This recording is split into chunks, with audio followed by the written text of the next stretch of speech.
92% of people have at least one of the people-pleasing traits, and then they'll find themselves in a situation where they're ultimately not happy, and that's what we're kind of getting at. It's like when you're pleasing yourself and when you're pleasing somebody else.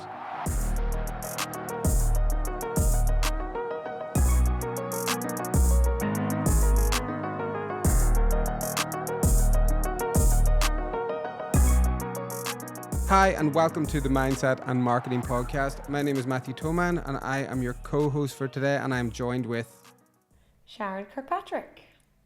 Here at the Mindset and Marketing Podcast, our aim is to give you jargon-free information around everything mindset and everything marketing, two of the most important things that you must master if you want to achieve everything in life. So, how's things? How's it going? Good. I see you've got a different background going on there today. Yeah, so I'm on the move. I'm in Chicago at the minute. So I'm jumping on. Just jumped in. Had a bit of a different background here going on. And I flew last night. What time did I fly at? I'm 2 hours ahead of LA, so I'm 2 hours closer to you now. Yeah, which is actually nice. Yeah, it is. It's good. So I'm actually here for 3 weeks. And then I'm going to Japan for 3 weeks. So nice 6 week trip now here, but I'm working as well all the way through it. Nice. And here, how did it feel leaving LA then? I know you'll be back, but... Yeah, we had so much going on. That I usually know when I'm ready to leave. This time I don't think I was, really. Weirdly. Too soon? It's not that it was too soon. It was like, do you want to know, I'd have a lot to do. There's just a lot of work going on. There was a lot of things happening and I was just in the middle of it. I'm in the process of moving house in LA as well. So I'm moving into my new place whenever I get back. So I had to put a lot of stuff into storage, pack a lot of things up, dump a lot of stuff. Like I was only there from the 5th of January. How did I collect so much crap? Can you imagine then living in my house, which I'm now in 6 years, and it's stressing me out. I just want to hire Skip and dump it all. Yeah, you should. You should hire Skip. I'm just looking around and just going, no, like, get this clutter out of my life. Oh, yeah. So I had a lot of clutter. So got the place all set up yesterday. I loved my last apartment. It was amazing. But I want something just with amenities in. Like, it had a pool and a sauna or like a hot tub and all that kind of stuff. And it was really cool just to chill out in. But I need a work centre. Like, I need an apartment with a work centre. I had a good place that I could sit and work in the apartment, but I just felt like, with like filming the podcast and there and everything, you know, even whenever just packing stuff up and putting it away, I want an extra bedroom for a studio, and then I want a workstation within the place. So I found an apartment and I absolutely love it. It is gorgeous. So whenever I get back, I'm going to buy a new car, like, and stop leasing, like, just get one, finally bite the bullet and get one. And then, just get myself all set up. Nice. That's good. I know what you mean. It's good to get out of the place that you live in when it comes to work, but I'm laughing because you're like, oh, you know, I just want a place with amenities, and we're all thinking, yeah, pool, so you got that hot tub. You're like a work desk. I want like a workstation. I had a pool and hot tub in my last place and it was great, but see, the apartment I lived in before, I got so much done. I wrote all of Life's a Beach in that workspace. For some reason, I don't like leaving the house, parking the car and going into the office. For some reason that gives me PTSD. But because I'm in a workstation that is like in my place, that I can just go down and just even work for an hour or 2 hours or 3 hours, I get so much more done. And the last place that I had had those with a dedicated workplace, it looked out onto the swimming pool. There was other businesses there. It was absolutely amazing. I loved it. But the apartment was too small in that place. I couldn't stay there, unfortunately. Isn't it so funny how, you know, different, like, people have different ways of like getting into that zone. Like, see, if I was by a workstation and it looked out onto the pool, I'd be looking out the whole time, getting nothing done, going, oh God. I used to take a little break and just get in for a dip and then get back out again. I loved that apartment. I really did. But the one that I'm moving into now, I'm hoping that it's better. Like, that one had like 3 gyms in it. It was so good. I loved it. Nice. Yeah. Well, enjoy the travels for the next, 3, 4, 5, Well, 6 6 weeks, and then I'm back in Ireland for 3 weeks, and then I'm going to Portugal. So that'll be me in Portugal for a while then. So Nice. Very it's all good. go. I'm working all the way through it. Like, the only time that I'm not going to be working really, we're not going to be doing the podcast while I'm traveling. I don't think we're going. I need a bit of a break. Imagine everyone listening's like, thank God. I know. Well, the thing is, I think that we should book in like some guests, and you should do it in Belfast. Because I know that you would enjoy that. I think it'd be something good that you could do, if you wanted to. Know how much I love chatting. I'd done the podcast all the way through Ibiza, Italy, everything last year, and it was too much. It was just too stressful. I'm not even bringing the gear with me. Like, I'm talking about Japan here. Like, whenever I get back to Ireland, obviously we'll be shooting, and then whenever I go to Portugal, I'm okay to shoot as well. But not the first 10 days of Portugal, but after that. Yeah. How was your weekend? Oh, I had a ball. Obviously, it was my birthday celebrations weekend. Yeah, very good. And me and a group of the girls and Rachel went down to Galgorm, which is an amazing spa in Ballymena in Northern Ireland. It's actually so good that it puts you off any other hotel that has a spa, and I'm talking like any other hotel, not maybe in Thailand or wherever, but definitely in Ireland, the one in Madrid, England, that I went to, Wales, all that. Oh yeah, it's next level. But so we had a ball.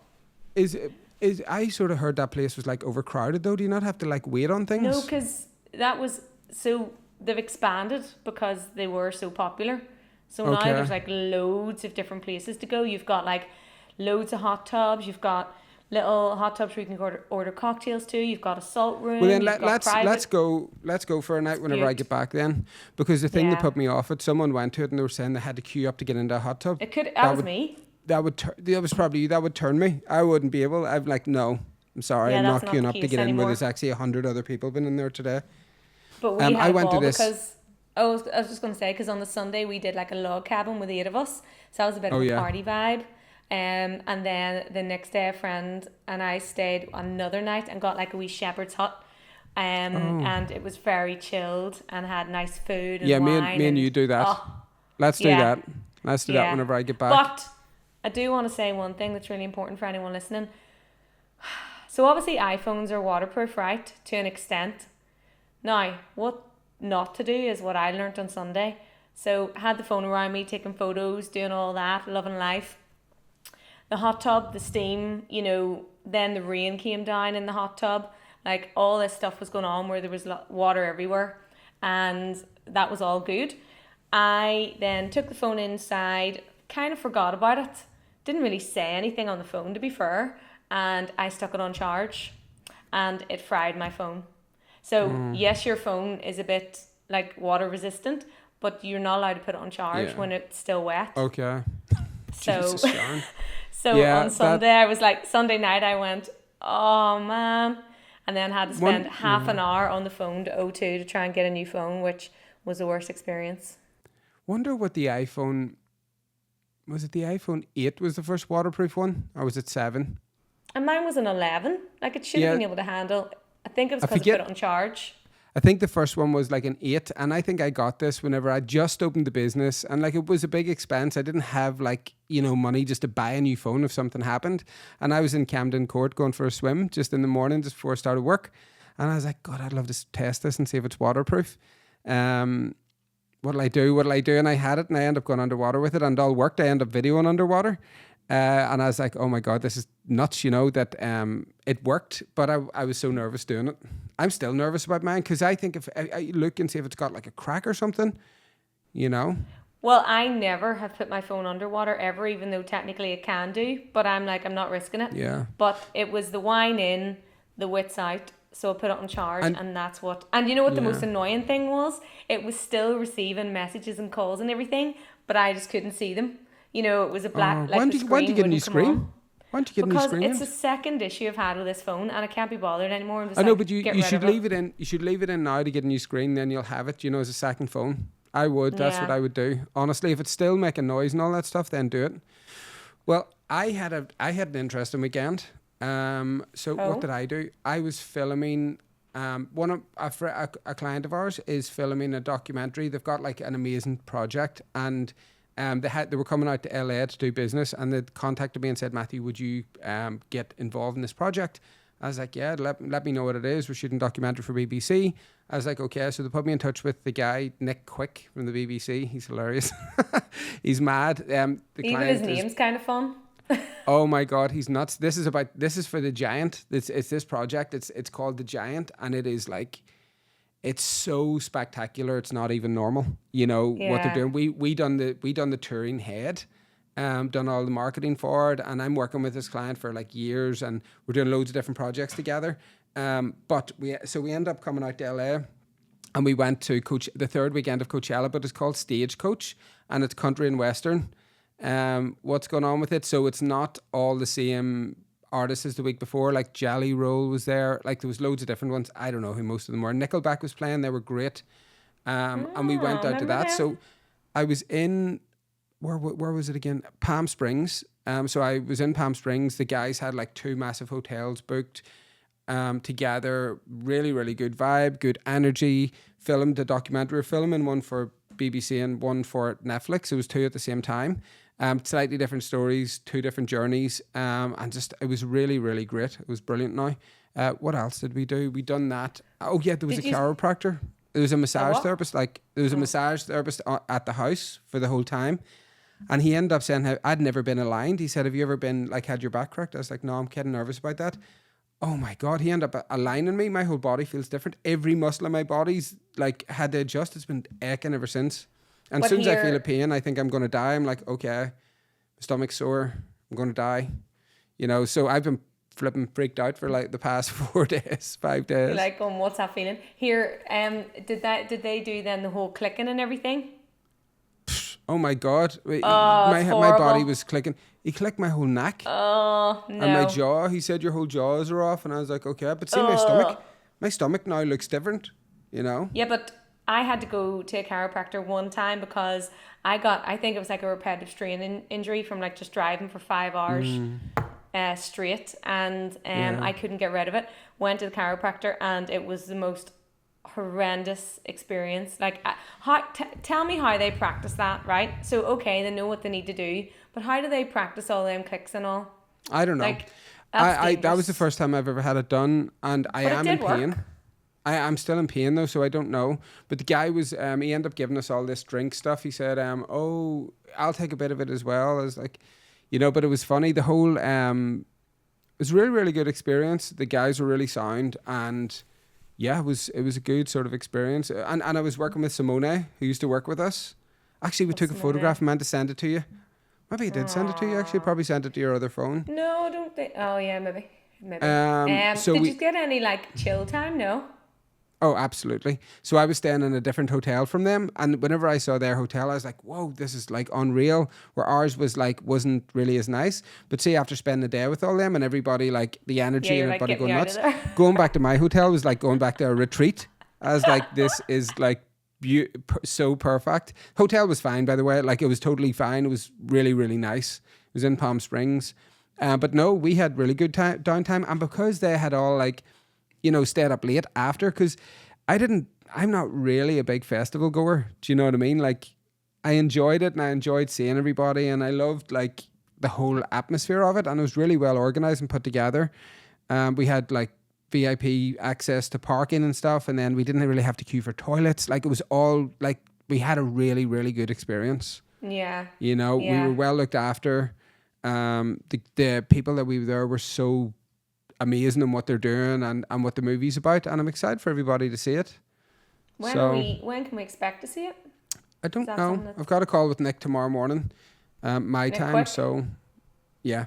Well, if his name's anything to go by, we'll be seeing it very soon. You Google him, you'll recognize him. He's been flying around everywhere. He is really, really good. He goes and shoots full-blown documentaries on his own, sets up the cameras, gets in front of it. He is extremely talented and such a love. Do you know what I thought was the best skill that I've ever seen? He just remembered every single person's name. Like, there might have been 30 people there, and he would have been like, Maya Bella, Simone, and he was able to just look at everybody, then reintroduce everybody. I was like, how do you do that? I'm like, I you know, I can't even remember to charge my phone correctly. Never mind Oh looking no, you're a after 30 disaster. people's names. Yeah. But yeah, so I done the rounds of like my favorite restaurants in LA just before I left, even though I'll be back soon. I seen And that. I then seen the watery tie. watery tie, and then went to see the Clippers and the Mavericks. Went to see a basketball game. It was brilliant. It was one of the best games I was at. Really, really Nice. good. Yeah. Nice. Yeah, I'm going to miss LA actually, but I'm delighted to be in Chicago, and I'm going to Michigan this weekend. Let's focus Heading on all down the to the good farm. things that Chicago's going to bring into your life. Oh yeah, look, I'm excited. It's another journey, you know. Also had my last stand-up class. It went really, really good. Ended up telling them loads and loads of things about my mum. It got the most laughs about my I mum can ringing me every imagine. day and saying, "Hey Matthew, I saw Kanye West in the Grove." I'm like, "Okay, did you see him?" No. Like she just knows everything. Oh, who's playing in Coachella? I must check. Then she'll come back to me with like a flipping series of artists that I didn't even know who they are. Oh my goodness. No, And you know she'll she's be a all scream. around Lurgan telling everyone. You Oh, know she that won't. What do you mean? Matthew's like he's in Coachella and you know who's playing. Oh no! Maybe the family, but she doesn't tell anybody. I don't. Half the time she doesn't even know what I'm doing. She'd know more about you and Rachel and everybody else. But no, I do you love want to know what? It Christine. was a great weekend. So sorry to bore everybody with our catch up because this is us physically catching up for the first time. I know, because it's been so long, because Matthew's Yeah. traveling and I was off. So Yeah. yeah, well, we jump in. Yeah, what is today's show about? It is about how people pleasing holds you back. Okay, let me think back to when I was people pleasing. Really? It's been a while. Yeah. Has it? You're going to have to like dust off the cobwebs and try and No, I'm like, joking. I probably still do it a little bit, you know, but I don't know. I'd say I am a huge people pleaser in some senses. And then in others, like, I know I'm contradicting myself here, but there's definitely elements. So apparently 92% of people have at least one of the people pleasing traits. Which are? Well, we'll go through them, right? But I would say I have more than one, to be fair. Okay. And the whole point of this is because, you know, people pleasing, obviously, like how I look at it initially without really thinking about it is I'm just trying to be nice. You know, I'm just trying to help. I'm just trying to be mindful. I'm just trying to do this or that. But that's why we wanted to explore the traits a bit, because ultimately what you're doing by people pleasing is putting others' needs above your own. And the more you do of that, the less, you know, you're living your own life. And it can be so easy, like, to kind of, you know, see it as a positive when actually it's a negative, you know? Yeah. So, and the thing is, look, I believe most of us are going to do elements of it at some stage, but it's being more aware of them and just understanding that it's not a positive experience, you know, really it's impacting you. Because in the end, you know, the more you do things like that, kind of against your will, subconsciously or consciously, the more you're going to feel frustration, the more you're going to feel resentful. And it could actually then impact, you know, the relationships that you want to keep, that you're trying to please by, you know, so I just thought it'd be worth kind of chatting through it. Yeah. And not just that, you know, another thing is, like, you think you're doing people a favor by kind of saying yes or whatever it might be, or agreeing to whatever they think even though you don't believe it, or you're helping them out and you don't kind of want to. You can then be negatively impacting them as well, especially if you've identified someone in your life who you would kind of try and people please a lot of the time.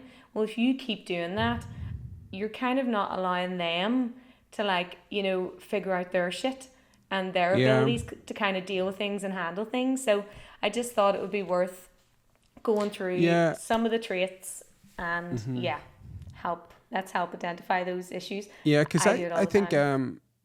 I'm a people pleaser. Like this, I'm really easygoing these days. Where it's like if someone says I really want to go to Japan on a trip, would you go? I would say yeah, let's go. You know, I don't know. That's not you pleasing them, because so people pleasing is a strong urge to please others, even at your own expense. So you don't have. Oh It's yeah, not no, at your no, I expense. don't do that. You're just No. saying yes because that's what they've, Yeah, I'm pretty they've easy going. If suggested it and someone you said to like. me, yeah, if someone said I want to have fish and chips today, I'd say okay, cool. Like let's go have it. Like I never have a very Whereas strong. you'd be people pleasing if you actually hated fish and chips and you're like, Oh yeah, yeah, okay, that'd be you. cool. I'd be like, No, but you would No not when it comes to food. You're not really a people pleaser. So I was thinking about this when I was going through it, and an example I'll give you, and I actually did highlight this to my friends at the time. This happened to me a few weeks ago, and we were having just something small, but just an insight. So we'd agreed that I was going to be two different friends, right? And one of my friends said, "Here, we'll meet at my house," and I was like, thank God, because normally it's my house, and you know what I'm like. If someone's come to the house, I have to do like a super clean, get all snacks in, like figure it all out. And I couldn't be bothered that weekend. And every time they've come here, so I was kind of like, yes, let's go to your house, Louise. She'll not mind me mention her name. And and then my other friend Laura, who also won't mind, was like really pushing for Louise's house, and I was kind of going back and forward and trying like to subtly push it towards Louise's house. And I said, sure, let's just have it at Louise's house. And in the end, it was like everyone was or the two of them were at my house. And I was like, sake. I know, but you got to just say how we're going to your house. But here's a reason I didn't, let's go right? Because yeah. let me give you a reason. The reason why I didn't, because my friend Laura, like she struggles with new places, and she was driving herself and didn't want to drive to Louise's house, where she's come to my house loads because it's always at my house. And then that's not people like, pleasing. That's like but just it being is because I didn't want it at my house. But it's actually being like a friend and there's a good enough reason behind it. No, I do understand that, but I'm giving you an example to try and talk through like the complexities of it, because I was doing it to be nice because I understand Laura's struggles, and we joked about it, like, so they won't mind us saying, but in the end I did just say yes but I didn't want it here because I couldn't be bothered. Yeah. But I did say yes, and there we went. Do you have a good night? Yeah. I think that's like more being a friend. That's stuff like that I would say if that's people pleasing, then I probably do it more. Because some people might say to me, "Can you pick me up?" I'd be like, "Do you want to meet me there?" And I'd be like, "Oh, I don't want to take my car." I go like, "Okay, then no worries." Do you know what I mean? It's like, anyway, let's go through the list, right, and then we'll work it back from there. Yeah. Because this is the thing. I think there's an element to it where, you gotta just people please sometimes to be a nice person. So it's figuring out the balance. That's just like being a friend. Yeah. It's totally just like, that's exactly what I mean. It's like, if my friend wants to go and have Chinese food and I'm not really in the form for it, I'll say, yeah, actually I will. And then I'll sort of... Do you know what? I'm just thinking the balance there is we don't get together all the time, right? So it's not like... this is something that's reoccurring. Like, I never feel that way. You were just being a lazy bitch, just didn't want to clean your house. Well, I never feel that way about them. Sharon's ever. house is always clean. It's never, ever not clean. Ever. Should I give you another example? No, let's go through the list and then we'll work our way back. So I'll go to the list. So the most common traits: you feel guilt if you say no or set boundaries. Have you ever felt that? Everybody kind of gets that. I think everybody, yeah. Like, I mean, sometimes if I say no to things, I'll feel a bit guilty after, But this is the whole point. We shouldn't. Nah, but I mean, so I don't know. But go on, what's the next one? Let's go through them all and let's see then. Yeah, okay. Well, you're not going to have this one. You don't need to worry about this one. Nor do I, to be fair, and it's not in an arrogant way, but low opinion of yourself. No. I don't. Yeah, we don't have that one. Nobody should. And I don't. And I don't think that's. Don't mean that in an arrogant way. There's 100 things I could improve to be the perfect person, but I'm content with the fact that perfection is, not possible. So I'm happy and content with what I've got. Yeah. In case people are listening to this going, wee dicks, like, look at them loving themselves. No, I don't think anybody should have a low opinion of themselves, because, like, you know, you gotta think highly of yourself, and that's it. And that's the thing, because it's wee niggling things. Like, people might be like, oh, I want to lose weight, or oh, I want this or that. And they're all kind of negative, you know? Yeah. And that impacts your life. Your Did you thoughts, listen to your that video day. I sent you today? Did you listen to it all yet? No? Yeah, I did. What's the next one? Right. Draw self-worth from approval of others. No. I would say I have an element of that. Yeah, of course you like doing a good job, and you know, you expect then a bit of praise for it. I think that's different as well. Like, I give credit where credit's due. Like, whenever we have a successful job, will message everybody or ring them and be like, brilliant work on that. You know, I think that should go without saying, as being a part of a team, or being a leader in a team, or being a part of a team. I think you should say to people, or if someone's looking good, I don't say, oh, you're looking great, if they're not. You know, if they've been working out or in the gym, or like if they've been seeing progress in their life, I think it's a good thing to say, hey, geez, good work. You know, but I don't need it. I don't need someone to say that to me. So if I'm in the gym and I'm doing good, if I do a really good job in Bankhouse or Mindset and Marketing, or I make a movie, I don't need someone to say, great work. I genuinely don't. Because the thing is, I think I work more productively when people don't. So then, thinking about that for a second, so obviously self-worth, like, it is good to be like, for people to give you their approval, right? Mm-hmm. But on the other side of that, then what do you do? It's when you don't get, so someone's there and they're either going to give you approval or they're not, right? So you get the non-approval back. How does that make you feel? You need to work a bit harder. I take it as feedback. Like, I don't be like, poor pity me, oh my God, I hate them. What they say that for? I'm like, okay, that's their opinion. I'm not going to like literally latch on to every breath of it. But is there any truth of it to me? Is there anything I could have done different? Do you know what I mean? That's the thing. That's the right way to do it. Because, like, obviously, if I do something and people, you know, like, praise me for doing that or get their approval, that feels nice. On the other side, if you don't get their approval and you get the opposite, or you get silence, that can feel a bit unsettling. That can feel a bit like oh. You know how I give feedback, right? Like, in work, I give feedback very direct, very honest, and I've had to say to Sharon, okay, what I'm about to say here, you cannot take personal. Don't take this personal.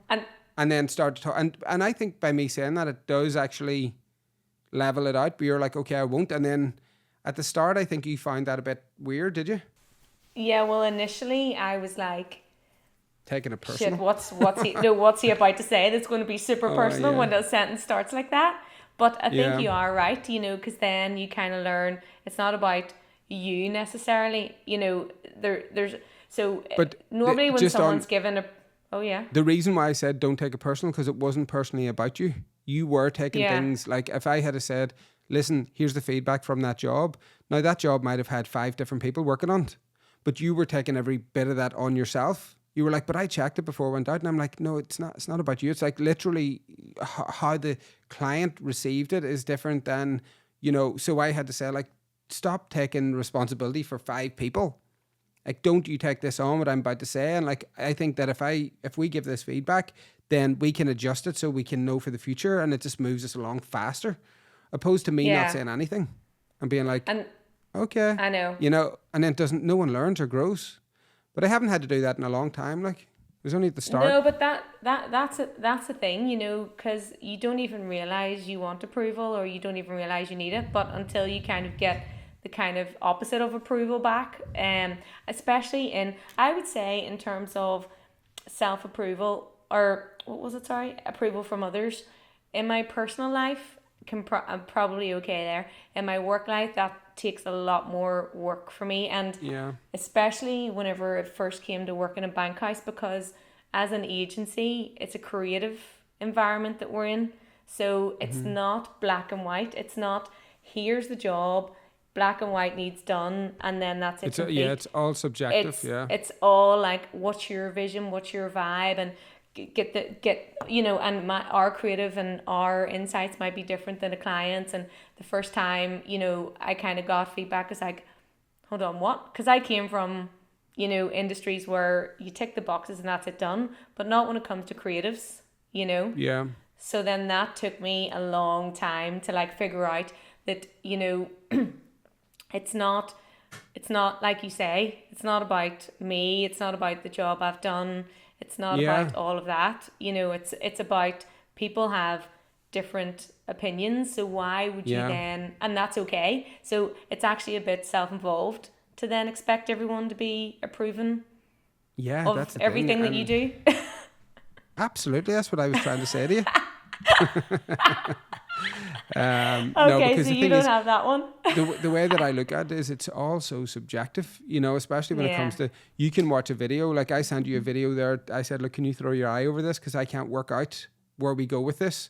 And then I had to say to Sharon, can you have a look at that, because I don't know, just have a look and let me know your feedback, because sometimes you're so in it that you need somebody else to be there saying, you know, and then you'll say, oh no, that, like the client said, oh my God, that's really, really brilliant.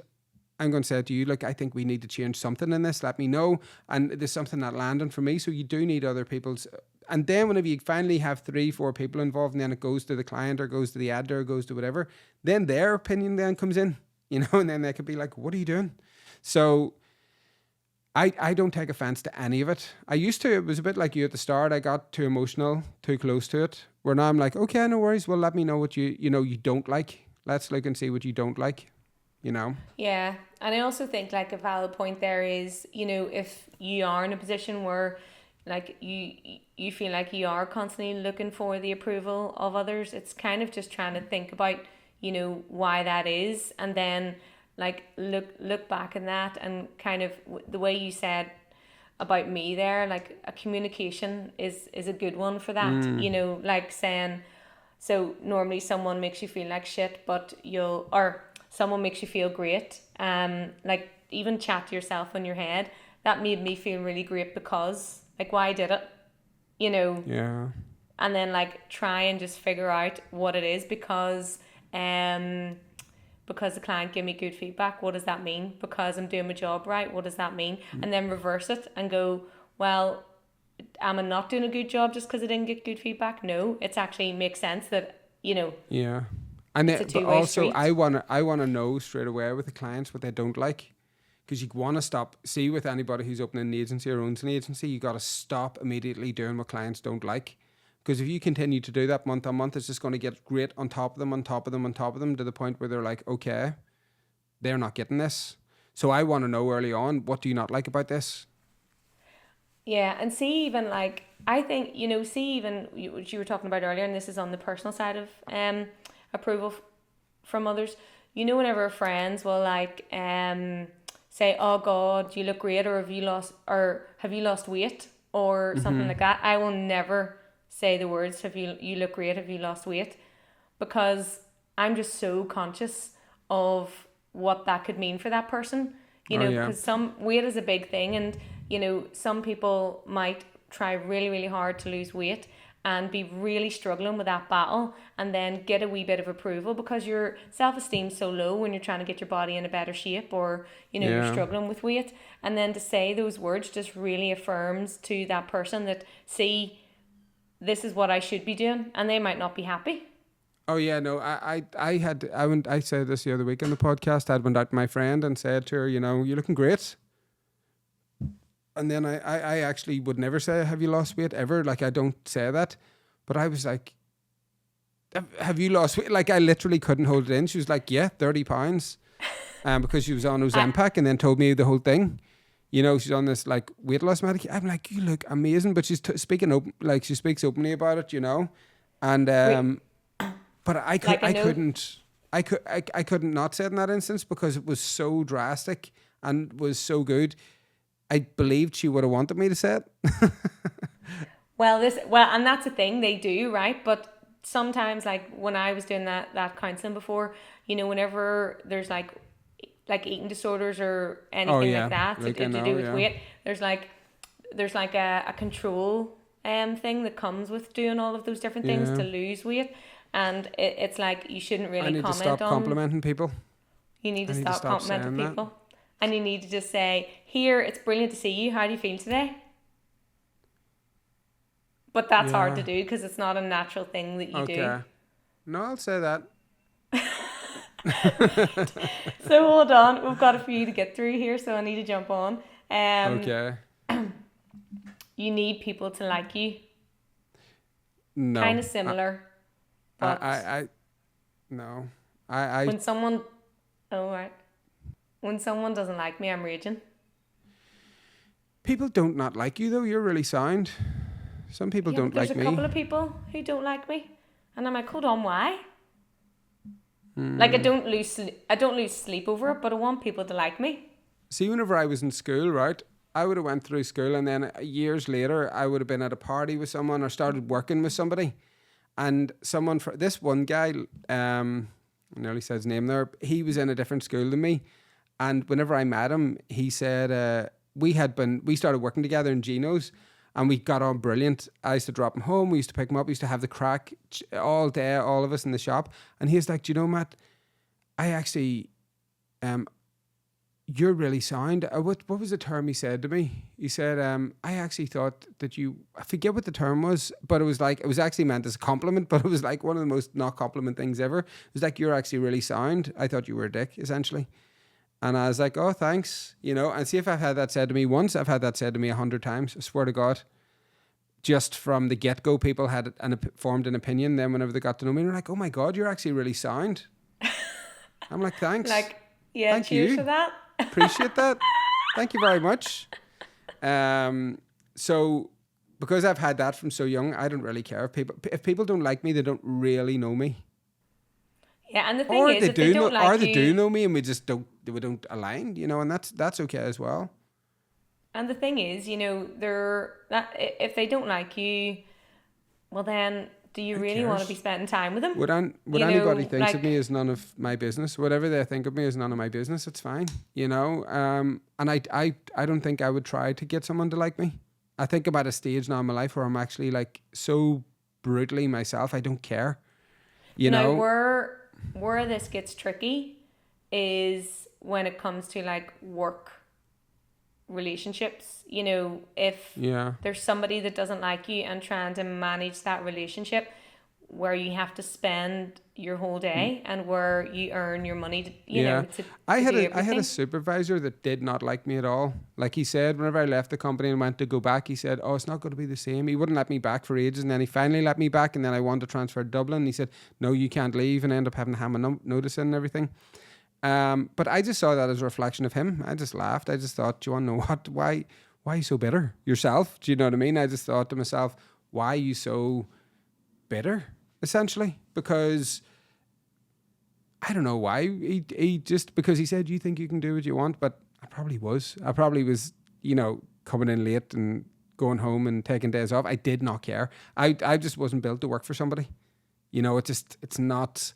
You think about how, like today I woke up and I didn't even know what day it was because you were like, we have to film the podcast today because we're shooting it a bit late this week just with travel and stuff. And I said, why is it not Tuesday? And they're like, no, it's Thursday. I don't even know what day it is. Like, could you imagine being employed by somebody and not knowing what day it is? I know. No wonder he didn't like you. I know. Me forgetting to go to work. Well, I think like when it comes to, for me, any situation, it's been so few on personal situations where I have people that don't like me necessarily, or I'm just not getting, they haven't told me, but I'm just picking up a vibe. But sometimes you're in their company. They're not my friends, but sometimes you're in their company on occasion and you just have to be because it's outside of your control. And what I always do in those situations extended is family. Mom, this is no joking. No, what I always do is I just try and like kill them with kindness, I know that makes it worse. Yeah, but if you gotta freeze them out. Well, when you're in those situations, you can't. And I'm like, I'm just going to be the nicest person to you ever, even though like it kills me. But I'm like, I want to come away from this as a good person still. So whatever your issues are. But when it comes to work, I've only really had one time when, someone didn't get on with me, and she actually didn't get on with anyone in the office, and it was a bit tricky.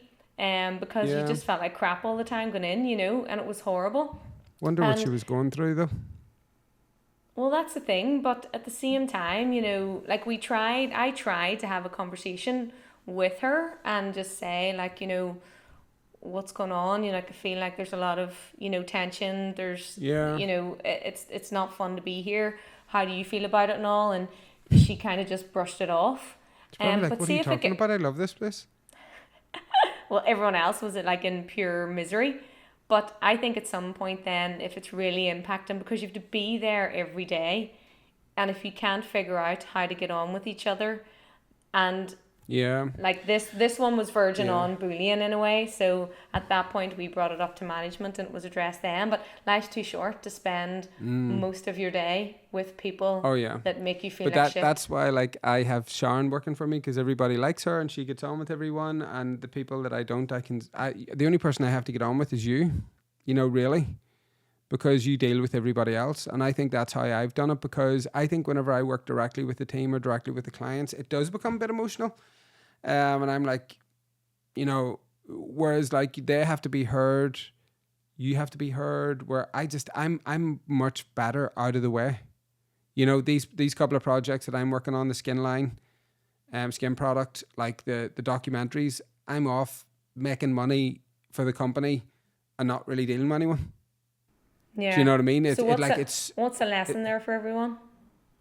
If you're not able to like control your emotions at times, or if you become frustrated, I think I'm at a point now where I become more frustrated easily, because I'm not saying I'm never in a position where, you should be grateful for this job, because I know there's other agencies out there that pay them just as much as we do or more. So I'm never feeling like that. But I just feel sometimes I get asked questions. There's two reasons why. One of them is somebody asked me a question that I can't answer, right? Because I don't know. I haven't been working on that project. I don't know what web development, I don't know, but they're looking to me for an answer, which then I get frustrated, because then I try to find the answer and then it takes me so long. And then the second thing is, it just comes down to a point of like, I'll always step in and represent everybody in the company when it's needed, but a lot of it I don't need to be a part of. Do you know what I mean? They're not, the only questions that I need to really answer are yours, because you've got like actual things that you need to go to somebody else on. Yeah. Do you know what I mean? Otherwise there's a chain, and then it'd be going to you or Johnny. And then if you can't sort it, then it goes to me. Not that you can't sort it, but if you need further advice or something. Yeah. Yeah. So you don't mind if people don't like you, including the team, so that's why I have to get involved.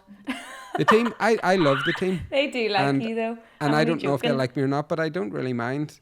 Nah, I think they do. I think the main thing there with that one is, people, like, I like to be liked, right? But as long as it's not impacting everything that you're doing, and your life, and you're just like looking for that. There's people that don't like me, and I'm still in their company, and I be as nice as anything to them.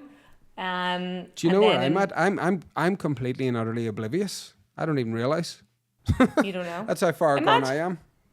Imagine I thought these people didn't like me, and they actually did. They just I'll give me their names after this call, and I'll tell you. I'd be afraid of you getting your head kicked in. I think it's in your head. No, goodbye. You. My God, I'd be like, have I told you I have to kill you type vibe.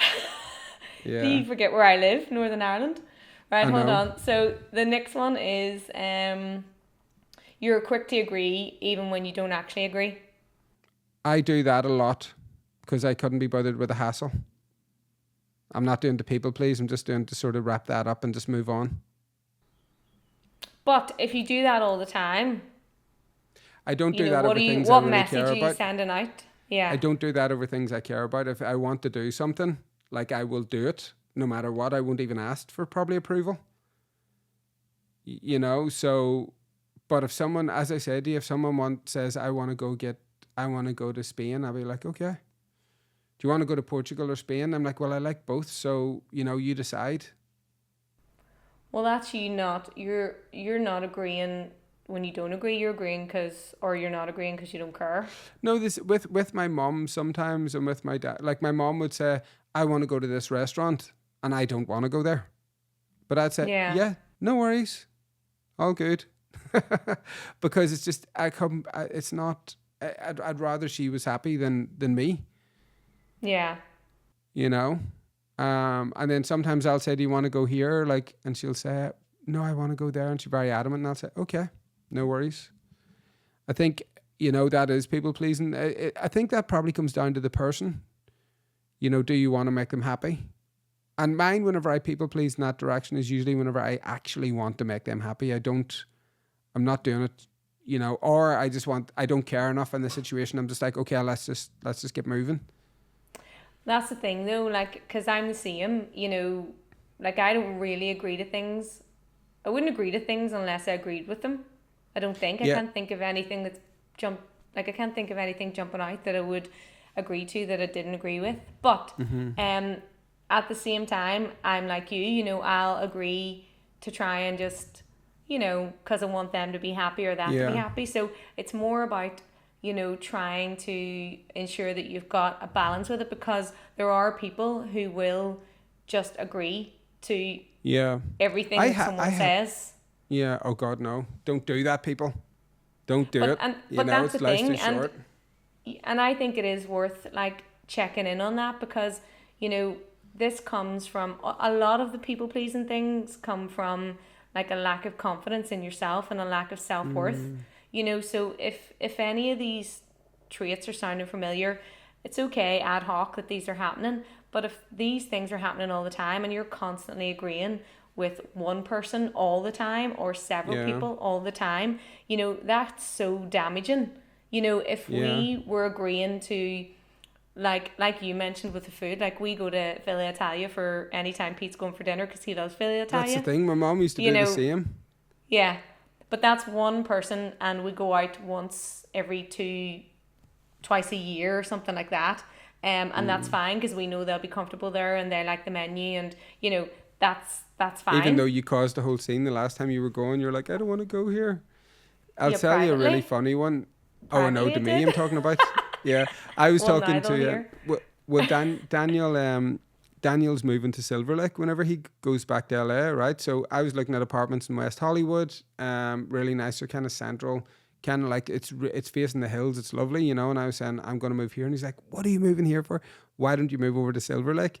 And I was like, I don't know, because we would go to a gym together, and it's kind of handy. He's living in West Hollywood the minute, and he's like, I'm over it, want to get out of here, want to get to Silver Lake. And I swear to God, I started then looking at properties in Silver Lake. I was like, and that was one of those moments where I was almost people pleasing, And I was like, could I live over here? So I end up going over for breakfast. And do you want to know what? I actually could. I do love Silver Lake. I do love it, and it's really good prices, and you can get a really gorgeous house in the hills and things. It is nice. But I just got drawn back to this actual apartment block with all the amenities that I want. So time will tell on that one. But like, if he hadn't said that to me, I would have had no desire to move to Silver Lake. It wouldn't even have been an option. And I was like, you're moving to Silver Lake. It's like, it is a good bit away, but we'll see, But it's just whenever you look at, like, I don't know if that probably would be people pleasing if I done that, unless I found an outrageous house that I fell in love with. Like loads and loads of people live in Silver. Or is that convenience because you like to go to gym together? Well, it still is people, yeah, and that is huge, right? Because really, where you live impacts your whole day. But again, as well, right? I also don't really care where I live. Like I'm,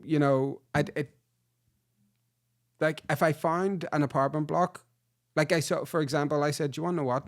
I might move to Hollywood. There's this apartment block I love, the Camden. It is absolutely unreal. It's actually got a recording booth studio, so I could film I wouldn't even have to have any of the setup. It's got a podcast studio in it that I could just use every week. And that's like 5 minutes from Silver Lake, really 10 minutes maybe. And it's like minutes from my gym. Even though there's a gym and all in it, I would probably keep my own gym, the gym that I go to, because I do love that. But so that's what I was thinking. I was like, do you want to know what? Wonder could I move into like 1600 Vine or the Camden? And so that because that actually gives me everything that I want. So maybe it is, I don't know, it's weird. Maybe I was. Well, maybe you know what? We can address this again in a few months' time whenever you're in Silver Lakes with Daniel and then hating your life and then moaning at us because well, the thing you about haven't is got this, and this, and this. No, I won't be anywhere because I wouldn't move But into anywhere that didn't have all that. He's got his own house anyway. It's not. I wouldn't be living with him. No, but as an example though, that's an example of like a small decision, you know, that actually would have a big impact if you didn't think it through. You will think it through, and Daniel will do what he wants to do.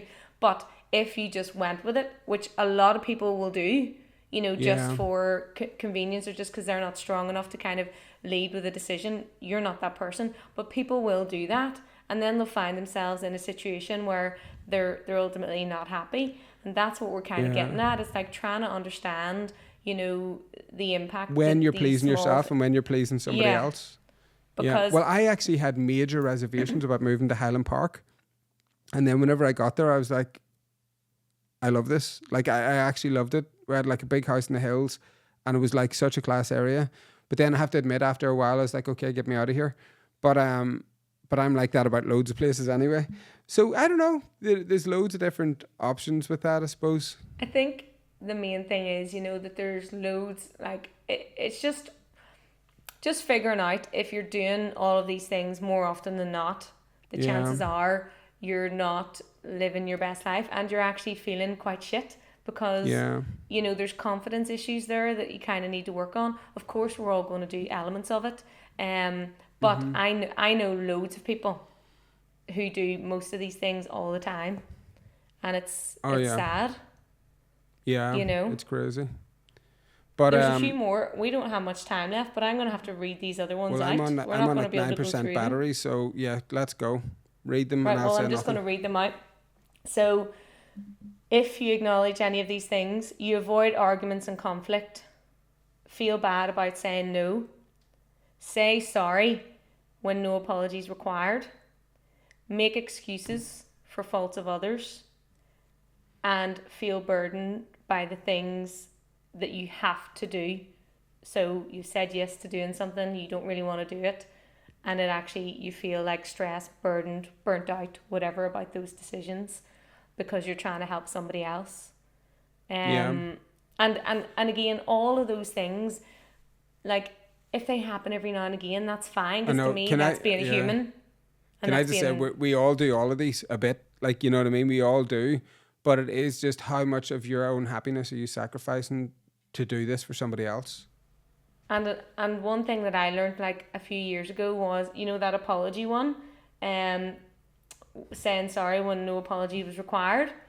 So I don't know if it's just an Irish thing, but you know, if something happened, like if I'm writing an email or it was like a day late getting back or whatever, or if I'm speaking to someone and something pops up, I'll say apologies for the delay in getting back. Or if it was my friend, I'd say, oh, sorry, I didn't mean to do that, like something small. Or I would say thank you for your patience, and then move on. Well, this is what I've learned is don't ever use the word apologies or apologize or sorry, because it's already diminishing. No, obviously apologize. If you have to apologize to somebody, of course, like apologize if you have to apologize, but not for no reason. But I always said it all the time just because it just came out of my mouth, like, oh, I'm sorry about that. Like, it'd be something real stupid.